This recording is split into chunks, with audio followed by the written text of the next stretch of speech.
Dave, man, you are prompt.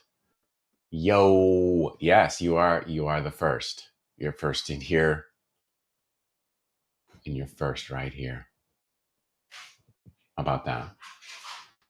What a time, right? What a time. Hey, Assad, how are you? Yes, you are. Are you early or are you right on time? Nobody knows. I'm going to say you're prompt. I like that about you, and so carry that with you as you go forward. I was trying to think of something to talk about today. Uh, I have some guitars that were in my Instagram stories yesterday that I could show you, and I may. Um, they're just some, part of this whole process is once something is painted, we go ahead and assemble it, and then it goes. I kind of in my brain, I kind of call it like going to the dentist because it goes to the plec machine and it gets the frets done. It's kind of like getting your teeth cleaned. I don't know. It's not like getting your teeth cleaned, but I do liken this to going to the dentist. Brent, good morning to you. I have an itchy nose, um, so that's cool. So I have two with me here that uh, are going to go to the dentist. You know what? Why don't I just show them to you right now? Why don't I do that? Why not? Okay. I gotta get this out of the case. I should have. I did kind of prepare for some of the other stuff that we're just gonna do, like a little history kind of thing. So this guitar is also is an example of I consider this like a 624 and a half. Because it's a 624 body. This is a 625 neck. Sometimes Sully goes on automatic pilot when making necks. I had an order. I had an order for a 625 to have a non-reverse headstock, standard orientation. I do a really good job of documenting what a build is supposed to be, what the person is asking for. I do a really good job of that. It all gets stored, and there's some software that we use to kind of help track the progress and all that stuff. It would be even more effective if I referred to it as often, a little bit more often. That's the word, because sometimes there are certain times I'm just like on automatic pilot for stuff. For example, headstock orientation. In my brain, if it's a 6 in line, it's always reversed. So I made this neck, and I was looking at the order sheet, and I'm like, oh, sure enough, that was supposed to be a non-reverse headstock. So this went to the side. And, I do have some stuff that has just been sitting for years, and it's viable, but maybe like it's a test proof of concept of something, or um, like when I was designing the 625, coming up with the whole idea, one of the things that I wanted to do was kind of, when it comes to a Floyd, and you've got like a Fender style construction where it drops down, and you've got your locking nut, you need to have a retainer bar to bring the strings down, and you want to make sure that you've got enough room from like the back end of the locking nut, between the back end of the locking nut and where the tuner is, so you can get a a string retainer in there.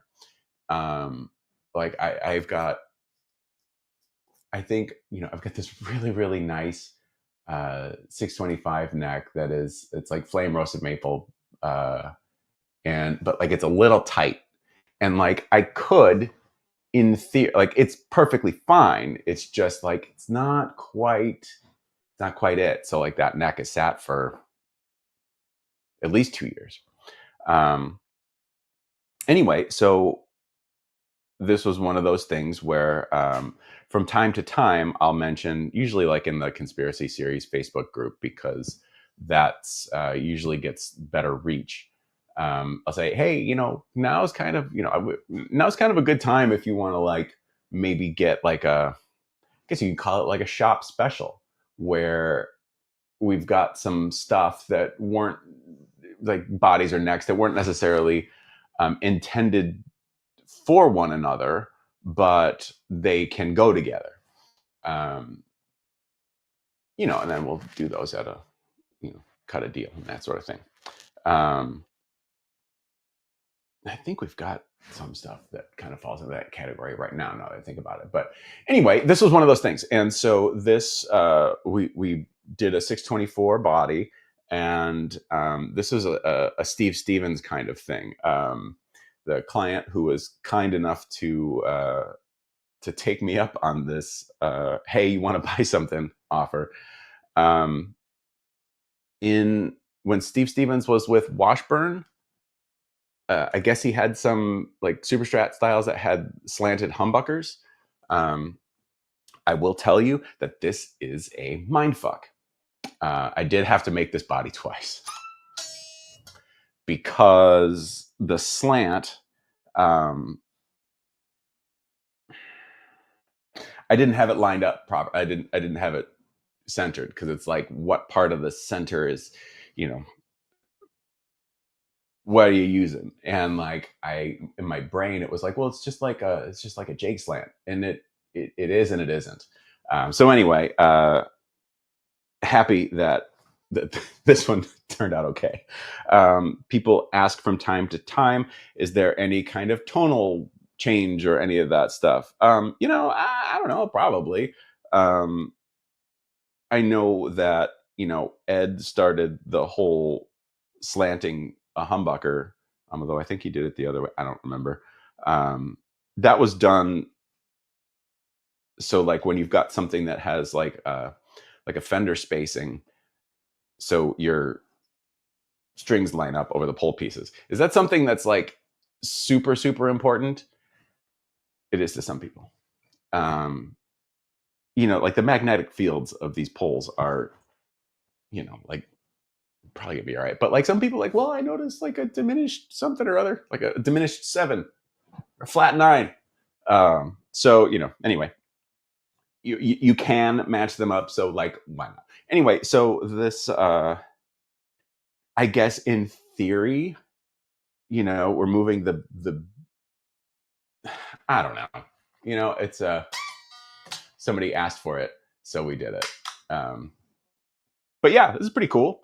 It's a, champagne sparkle, which is a color that I never get sick of looking at. It's got flamey roasted maple neck. Pretty cool. Brian Vargas checking in. That is a perfect guitar.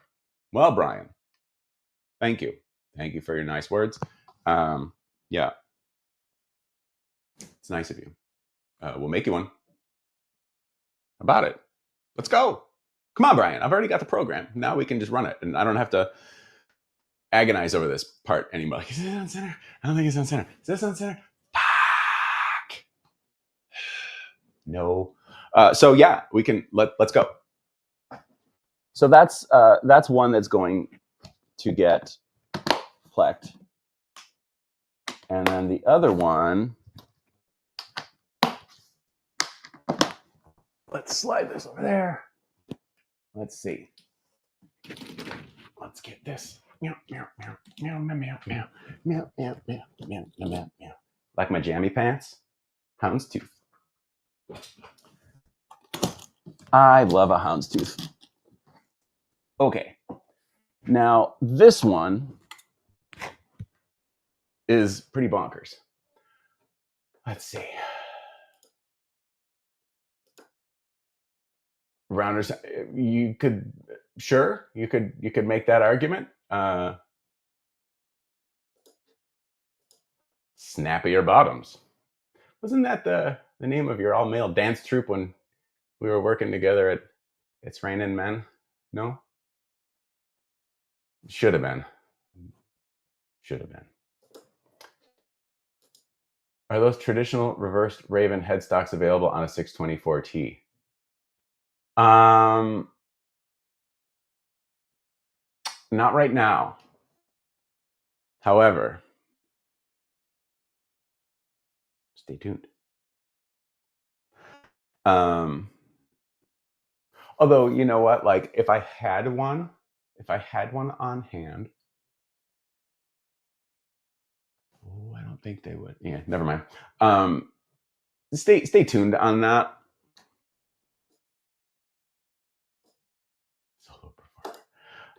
Okay, so this one is a 71 Trella for our pal Mark, who is like, well, I mean, I don't need to qualify. He's really my pal. I'm like, you're all really my pal. You're watching this.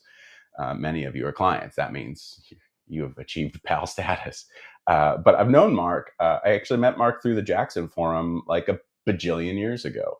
And Mark has been kind enough to purchase a few guitars over the years, and that is super nice. Really appreciate said gestures. And so he wanted to order a 71 Trella with a very specific theme. Mark is a Marine. I guess, I mean, he's not active in the Marines. I don't know if it's like, if you're once, you're always, or I don't know. So I don't want to say the wrong thing. Anyway,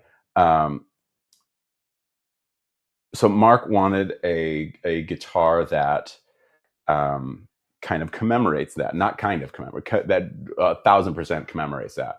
So Mark had sent some photos of the medals that he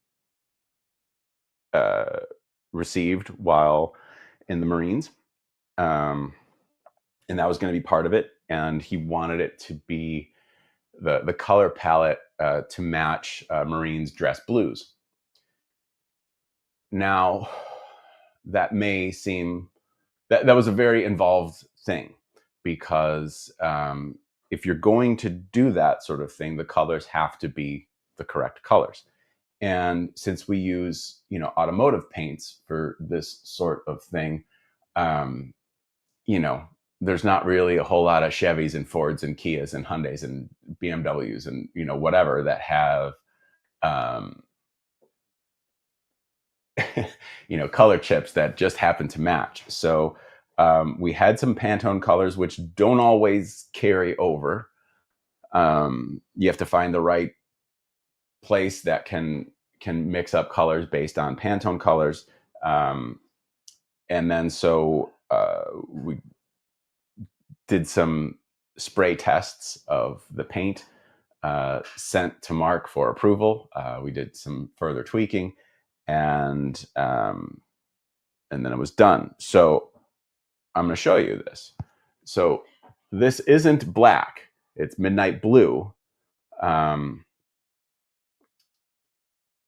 it's almost black. But it's not black. But it's almost black. But it's not.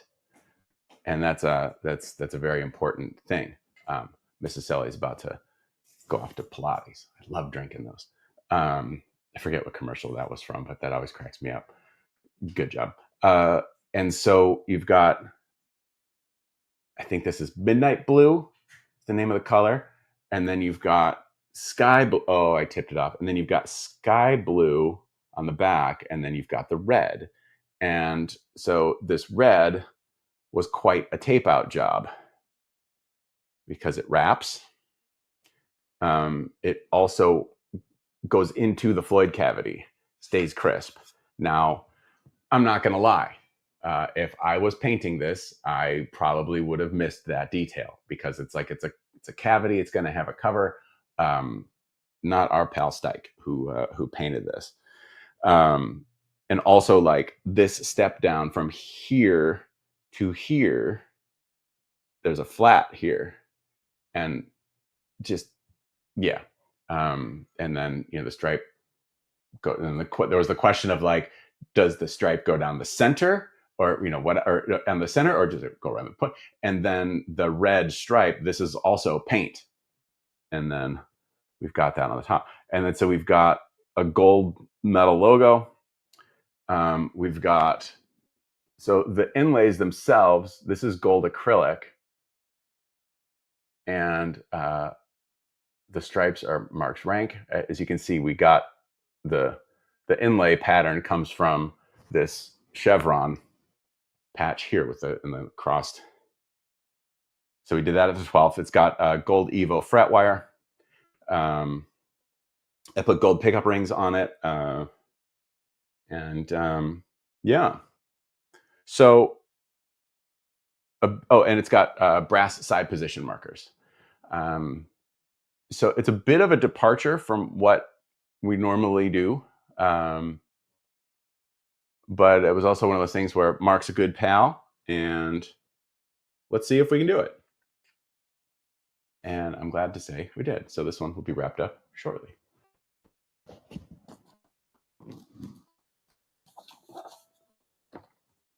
And then we're going to close that up. All right. If I can close it up. I did it. I fucking did it. Thank you for believing in me. Let's see. Oh, very cool, Mark. Mark is also very cool. Unreal, but it is real. But it's cake. It is pretty cool. Yes. One of the things that we also had planned for the 12th fret inlay, it was going to have it's called an EGA, and I forget what it stands for, but it's like the kind of like the Marines logo. And again, I apologize if I'm getting any of these specific details wrong, or if I'm misnaming them or anything like that. So like, I'm doing my best. But that was, and that we were going to do the inlays in gold mirror acrylic, and that would have worked in theory, but the material itself is about like an 1/8 of an inch thick, and it's all going to have to get sanded. Like if it goes into the fretboard as an inlay, it's flat. So you've got the inlay piece is flat. So then you've got to match the radius so it's flush, and that means sanding. And I don't think that a mirrored surface is going to look as good. So thank you, appreciate that. So we scrapped that because it was going to have that at like the 12th, and then maybe like hollow blocks or something around it. But I didn't really feel that was the way to go. But so we landed here, and I think it works much better, and I'm really glad about that. I did make the truss rod cover out of the gold mirror acrylic, but it's not on the guitar right now because since it's going to go get plecked, they got to take the cover off and the locking nuts clamps off the Floyd. So I usually just leave them off when I take them to the dentist. Yeah, so those are two that are just about will be wrapped up. We did some. There are some 71 Trella LSs that are in the paint process right now. That should be wrapped up pretty soon because they've been in the paint process for a little bit, and like with nitro, and that takes a little while because it's got to cure to the point where you can work with it. So those should be coming back soon. There are a couple of trellas that we're about to send off to paint, hopefully Tuesday. one of the things that we talked about chambering. No? Okay. Uh, there's a build that we have for a client. I feel like I've talked about this, or maybe I've just talked about this so much, just kind of in general in life. But, um, well, this is a nice greeting. Good morning to you. MF stands for my friend. um, so I don't know if I've talked about chambering, and I've done it on a couple of guitars in the past. Interestingly enough, now that I think about it, they've both been 71s. Um, but there's a build that we had in the queue, um,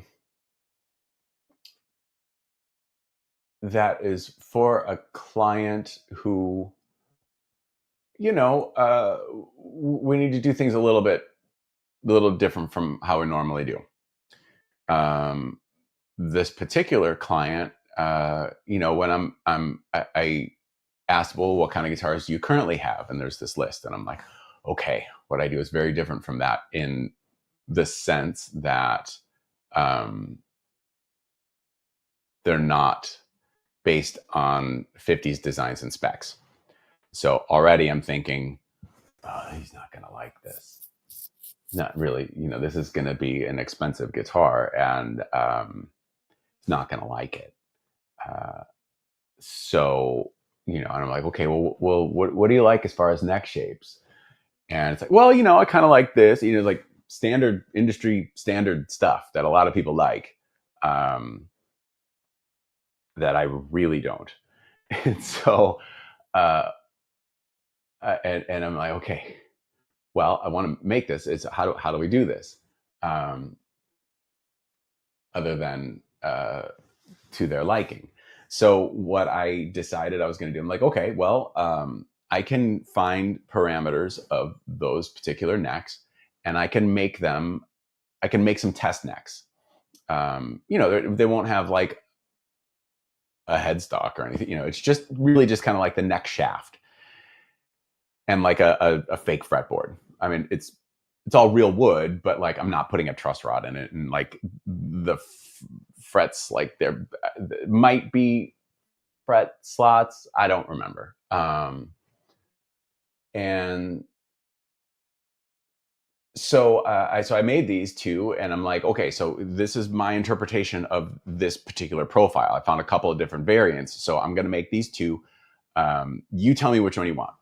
And so that worked out great, and I'm happy about that. And the other parameter, was weight, and that's not something. I'm not trying to build things that cause people to have shoulder pain, but I'm also not usually, weighing all of the parts and the components, because like the thing that one of the things that I part of this process is like, okay, so I have a body blank, and so like in the case of a trello, we've got a body blank, and then we've got the top, and these are oversized, of course, because you've got the larger thing, and then you cut the parts out that don't look like the thing, and you get rid of those. And getting it to this particular targeted weight, I've done from time to time, with certain builds, of trellas, and like I'm like, oh, okay, like the blue pinstripe one, that was a really lightweight guitar, but like I couldn't leave it to chance, because these are all like it was going to have a very specific neck profile, and we were trying to get to this particular targeted weight. And so he's like, well, how about chambering it? I'm like, well, okay, yeah, we can do that. I've done that before. And that involved some things to take into consideration, like the belly carve, or like the inside contour on the back of the body at the neck joint. Because like this body, like it's not it's not flat all the way around. There's contours. So like if you've got a contour going through, how do I not? Oh yeah, Doy. Evan, if you're watching, I'm sorry. Well, I'm not sorry. But like, so this contour here, if we've got a chamber going through here, this part of the body is thicker than this part of the body. So like, I don't want my little chamber to all of a sudden, have a sunroof, or a skylight, or what, tone port. That's what it would have been. Tone port, lint catcher, all kinds of things. So I had to put some thought into that, and because this build had a very specific top, it was a quilted maple top that was, God, I really feel like I've talked about this. So please tell me to shut up. But I wanted to, like, okay, because we can go ahead and chamber it out. But then the other thing that I'm worried about is if you remove a whole bunch of material here, and you don't have like, okay, so like a Floyd's going to add some weight. But if we're doing a wraparound bridge, I'm worried about this happening because this is too light. And so, but then anyway, that wasn't an issue. So I did some tests. I got some heavier body blanks and would like write down, how much this blank was at its full thickness. And then how much was the blank after it was machined to its final thickness. And then how much does it weigh, final thickness with the chambers in it. And then how much does it weigh after the top is glued on? And, just kind of going through that process. I'm not doing it. I'm making some test bodies, and thankfully I had some other trellis that I had to build. So I took some of my heavier body blanks, and those people that ordered those trellis, they're going to get some really nice lightweight guitars, which is nice. Because I do like them. I like lightweight guitars, but like there's this threshold to me that if it's too light, I feel like I'm going to break it. So that's not what I'm looking for. But so we've done some adventures in chambering, and turned out that it was a significant reduction. I think my first test, the body and the neck was about 5 pounds. And those were some of the heavier blanks that we started out with. And then when I did the actual guitar that now should be ready to go off to paint on Monday or Tuesday, that one started out with a blank that was like 8 pounds instead of like 12. And when it was all said and done, that body weighed 3 pounds. The neck was 1.6. And then I got like pickups and the tuners and like all the hardware. I put it all on the scale, and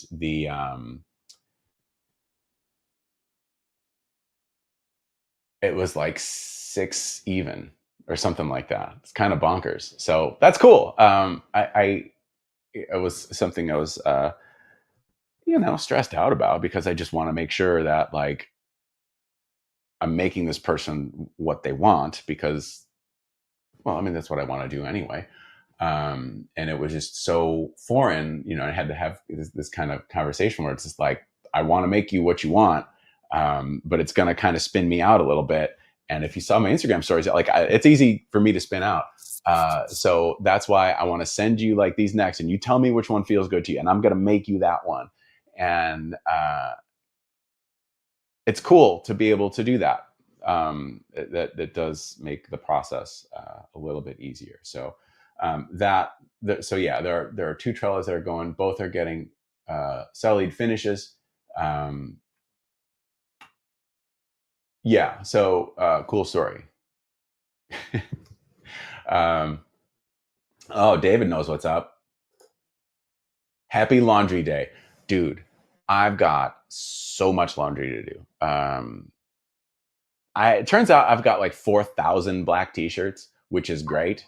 Um, but I, I'm usually really good about doing my laundry every week. I didn't do it last week, and paid the price. So yeah, I too am doing laundry.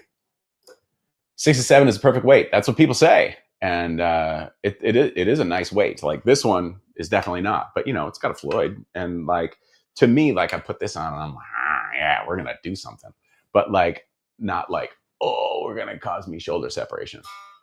So that's cool. This is a cool guitar. I don't care what people say. Actually, people generally seem to like this guitar. Um, it is National Laundry Day. That's cool. Oh, I'm gonna fall over. Oh shit. Oh boy. All right. So one of the other things that I always seem to uh, do on the weekends is I get this wild hair up my ass to like purge everything. Like I want to get rid of everything. I want to get rid of just stuff. I have so many guitars here. A lot of them are things that I've kept because they either have, historical significance that like it doesn't really matter. Or they're like also not necessarily like customer grade, generally speaking, or whatever. Like they're all, fine. Um, but anyway, yeah, like I do have this like I just want to get rid of everything. I have way too much stuff, and I don't know. I think you get to this. Maybe you get to this point. Um,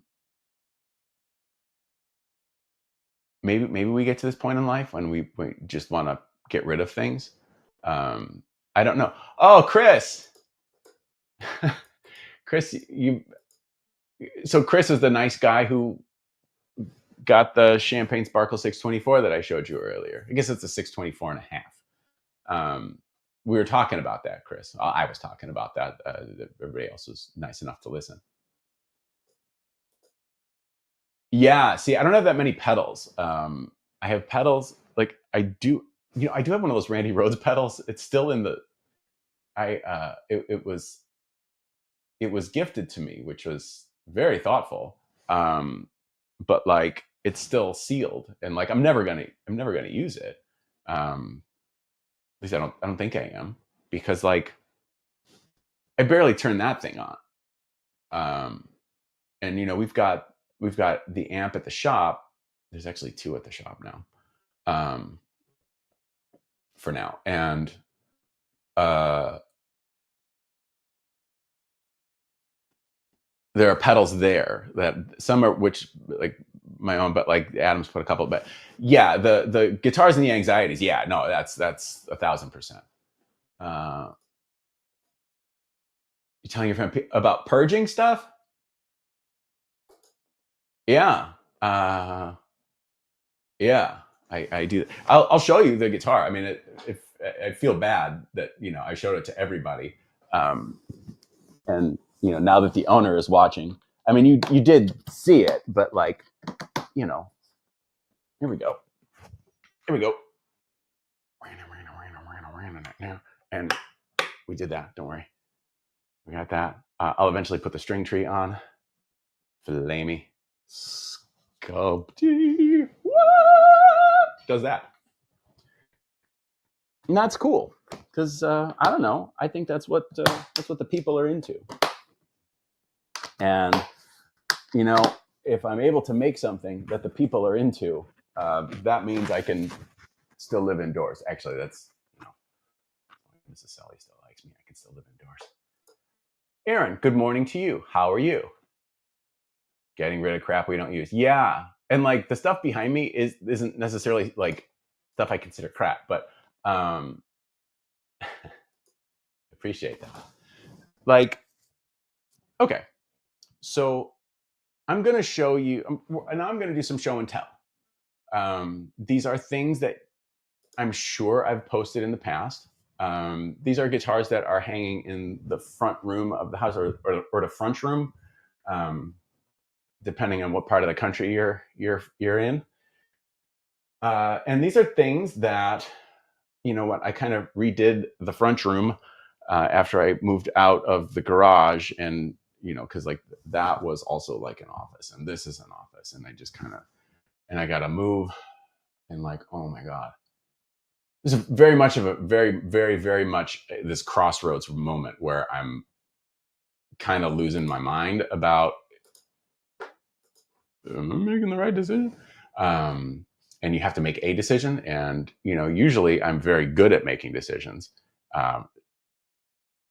Not, you know, they don't necessarily need to be the right one, but like, yeah, I can make a decision. But this one, I'm like, so I'm going to show you some old stuff. The probably the oldest, well, one of the oldest Sullies in this room. So this is the Robin guitar,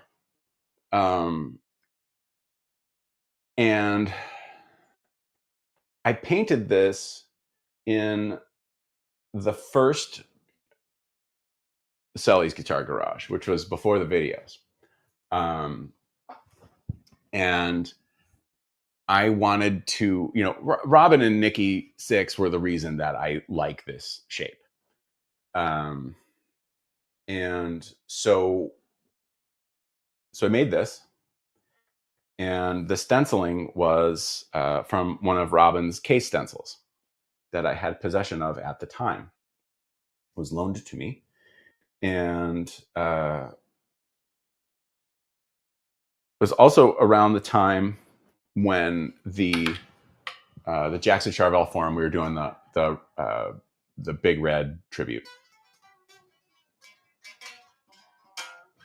And so I sprayed those cases, and so I used the stencil after speaking with the owner of said stencil and making sure that was okay to use. I have a lot of sentimental. There's a lot of sentiment tucked into this guitar, and so on the back, it's the little reflective letters. This was on the back of one of his reverse, the Dragon reverse Jackson Firebird. And you know, I remember I sprayed this in my garage. It's, you know, automotive urethanes and stuff, and I was refinishing a Rhodes for somebody, and I've got a picture of the two of them in the booth at the time. And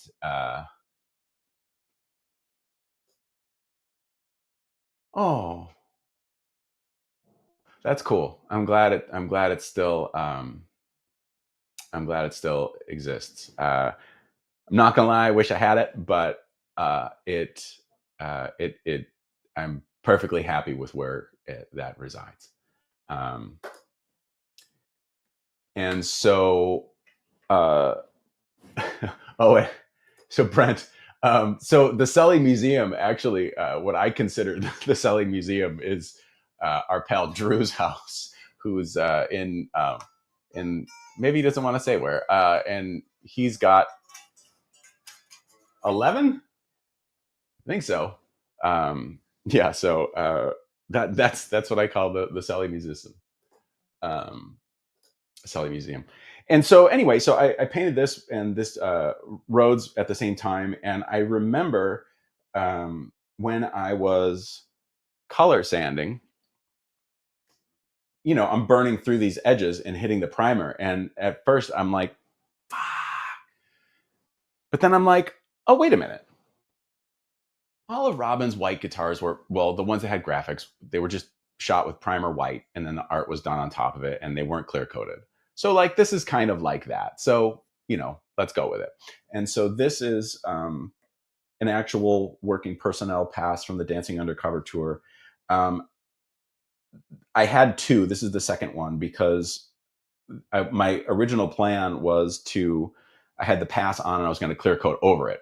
And that didn't go very well. And this kind of went, and so it had to come off. And I put this one on and didn't clear it. And so this did have a different neck because this was at the time when I was using prefab necks. And, you know, so this is not the original neck. But a few years ago, my good pal Mike Squires from Couch Riffs, and plays with Duff McKagan, and he's just a bitchin' dude. They were doing a cover of Lay It Down, and he's like, do you have a Raven I can use? And initially I was going to send him like the Blue Sparkle Raven, and I'm like, oh my god, dude, I'm a dipshit. Yeah, you're doing a Razzle. Why don't I just send you the Robin guitar? Problem was it had the original neck, which did not have a Selly headstock on it. So see, now I like that it's so far. See, that's elbow deep in egg coloring. Your wrists, your hands and wrists must be very interesting and fun colors, and that's great. So I said, well, yeah, let me do that, but I need to put a different neck on it because I felt it should have a different neck on it. And the problem was, a short turnaround time. And so this neck was kind of one of those, I was talking earlier about how, I have necks or bodies that like aren't exactly, there might be like, they're structurally sound, they're fine, but like they might be a little, and so this was one of them. This is a very old neck. This was a very, very, very old neck. This is easily one of the first once I came up with this headstock, which turns out to be, I think, 15 years ago. And so it has an ebony head plate, and it is ebony with mother of pearl dots and rounded fretboard corners. That is a very, very old school Jackson thing. Not so much the rounded fretboard corners. I mean, Randy's guitar had the rounded fretboard corners, but the dots and binding, that's an old school Jackson thing. And I like that a lot. I'm like, if I see old Jacksons that have dots and binding, I'm like, yeah, that's dope. I love Sharks, but like, yeah. So what's wrong with this one, you ask? Why? I'll tell you. The headstock's too thin. It's way too thin. But for a video and for where it lives, it's fine. And I did also take that opportunity to redo this heel because, clunky heels are for jerks. So this one is very historically significant, and it's a love letter to a friend. And I'm not going to lie, there have been times when I've thought about doing a Robin tribute Raven that involves a variation of the case stencil.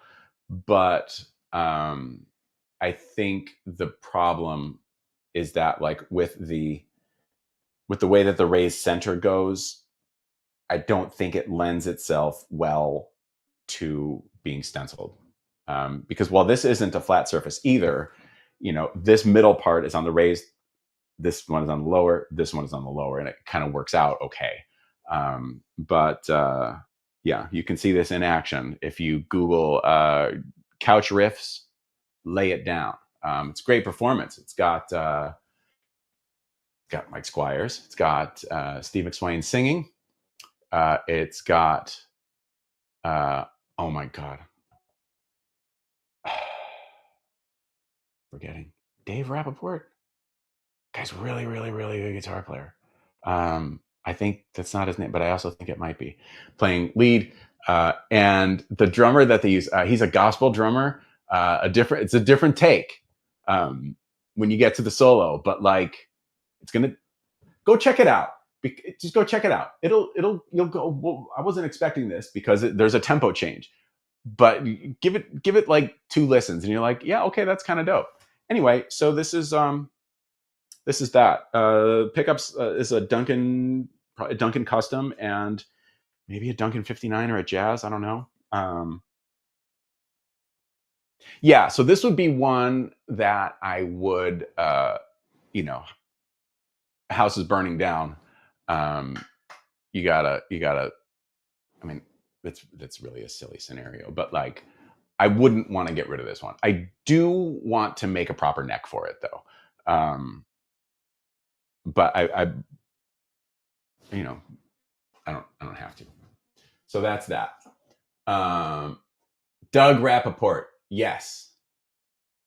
Is that what I said? No, I think it probably said Dave. Oh God, I'm terrible. I'm the worst. Okay, so then next is this. I think is the first Raven with this. Yeah, this was when this was still like a prototype. This headstock.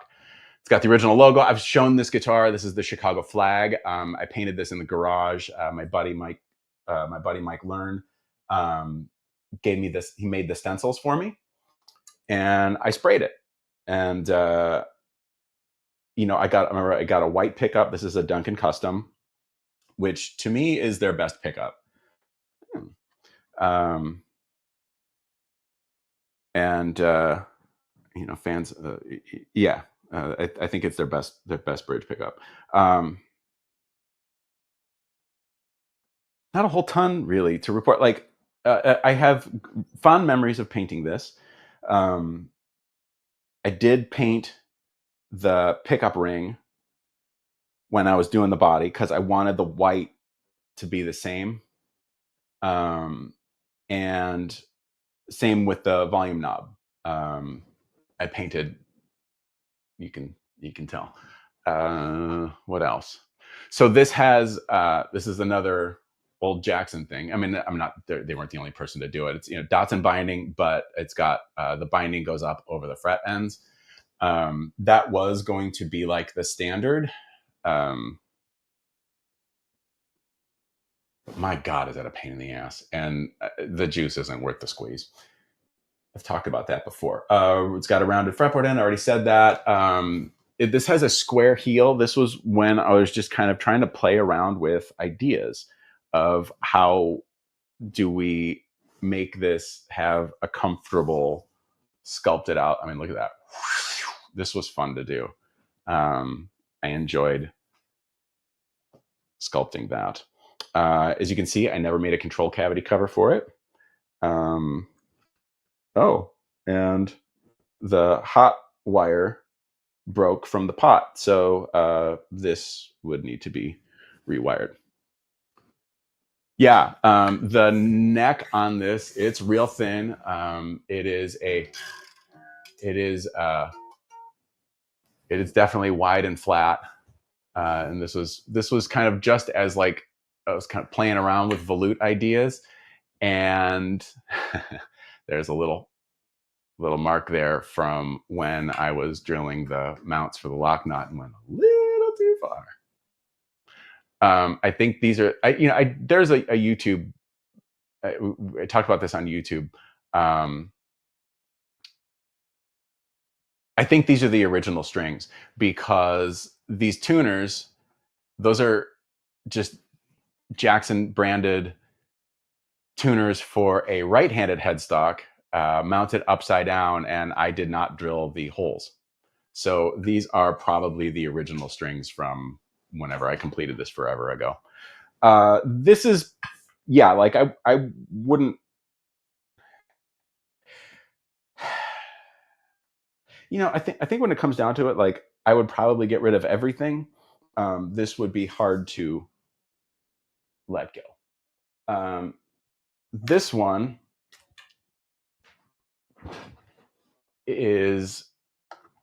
was made with when we redid the body shape. 2016, I was kind of at a point where I felt that I needed to either retire that body shape or redesign it. I didn't want to get rid of that body shape, so that was my choice, to redesign it. Now, one of the things that I like about prototypes is that they're sketches. It just kind of shows you the idea.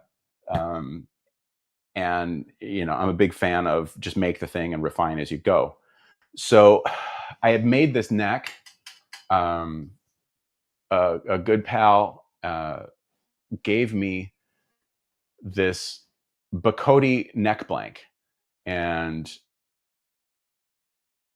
it was like 4x4x30, or close to, maybe a little less, because it was a little, no, maybe it was 4x2.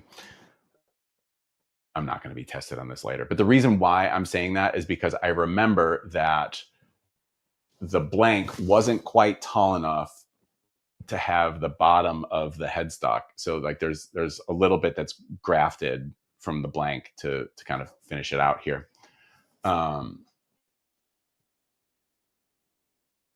And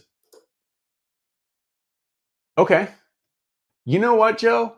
Give our sea salt pickup a try. I think you'll like it. Love the backplate. Would I ever start doing that on the Raven and the Alita? The backplate on which guitar? Oh, the triangular one? Are you? Well, no, I don't know. Let me know which backplate you're referring to.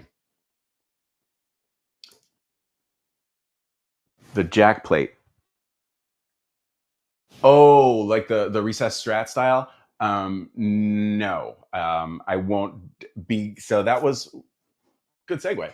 When I redesigned this, so on the old style Ravens, this is flatter, and you can then put a Strat style jack plate in it. And I know that theoretically I could put a template on here and route a recess. I don't want to do that. The Alitas do get, since the Alitas are flat, they do get the recessed Strat style, but not Ravens. So this was I came up with the design. I've told the story a bunch, so I apologize. I'll try and make it brief. I had a client who had one on order. I'm like, hey, this is kind of where I'm going. Happy to make you what you ordered, but if you would like to maybe try something of the newer shape, I'd be happy to make it. He's like, yeah, dude, fully. And I'm like, fuck yeah. And so I made that one, and then I made this one. Now, there are things that have changed. So like these two things weren't made for each other. Like I made this neck before this existed. I just made this neck to make the neck. And so it's like, it's Bacote. It's pretty dope. It's in the rosewood family. This is a one-piece neck, except for like the little bit at the end that I had to graft on. Where is it? I know I had to do it. Where is it though? Oh my God, nobody cares. But it's just oiled, and I like so this is bolt-on. I like how this came out. It's not quite, the heel isn't quite as sculpted. It's just angled, but it is super comfy. I mean, you can get in there.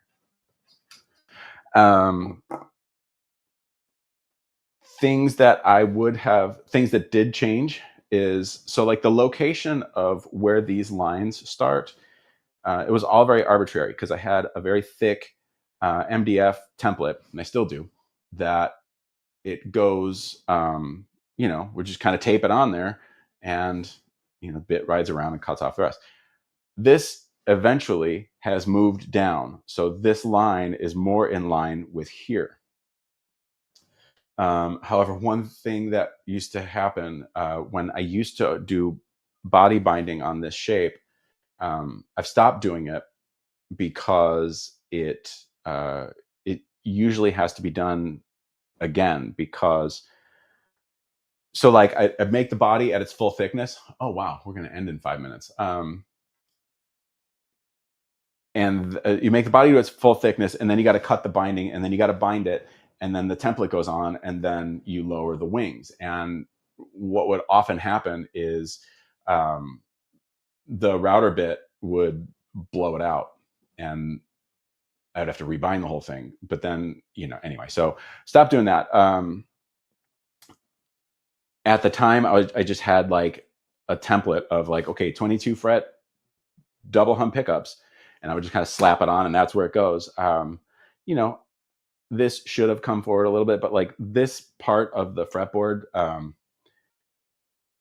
we had a bit of a blowout, so this is a little bit shorter than it normally is. But I would hang on to this because, well, it's a cool guitar. The neck is really good.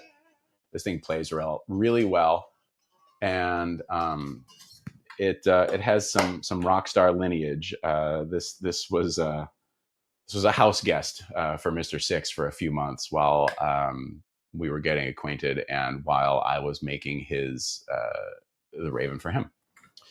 So this has a cool story. I think it'd be cool to like do a version of this in the Conspiracy series. We'd probably have to use like a Wenge neck because I don't think they can get Bacote, but yeah. No, it was just like the overhang, a bit of the overhang broke off. I don't really, I definitely didn't then, but I do now kind of take 24 frets more into consideration. But usually if I'm just going to make something for myself or, design a new model, it usually works out to be a 22. But yeah, this is something that I would hang on to. It's cool. It looks white. It's transparent white. It's a mahogany body, so you can see the pores underneath it, and it's pretty cool. Yeah. Oh, that's an old control plate shape. We don't use those anymore. There are some 71s that have that. There's some dings and doinks from. I have fun memories of this making this guitar. And making new friends with this guitar, and that's cool. So yeah, if anybody wants to order one like this, that'd be cool. Maybe you should just make one. Okay, last one. Yeah, I was going to talk about the V, but I don't think we have time, and you can see it. So I made this for NAMM. The entire thing is flaked. The body and neck are made of basswood. That means this guitar is very light. How light? I don't know. I haven't weighed it, but this is very light. Ravens are usually pretty big, pretty substantial. So this one was made for NAMM. Fretboard was made, sent to paint, came back, frets went in, fretboard glued onto the neck, finished the rest of the body, glued the neck in, went back to paint, flake, flake, flake, clear, clear, clear. Why do I do it that way when you can clear coat over fretboards with frets in them? Because that is a paint nightmare. Asking someone to level sand between the stuff with frets in it, that's just mean. So that's another thing about when I change this, you can see this comes down a little bit lower. Sorry, I'm going against time here. When I did this drop off, it's got a radius to it. It's not a square 90, because one thing I quickly learned from making these is that it's real hard when you've got a 90-degree edge to get paint in here. It's also tough to keep it there. And then it's tough, same with clear coat. So let's make this nicer, soften the edge up. Would I sell this one? Yeah, I would. So it's nice and light, which is fun, but it has nickel frets because it does. Oh shit, we got to go. Have a good day. See you later.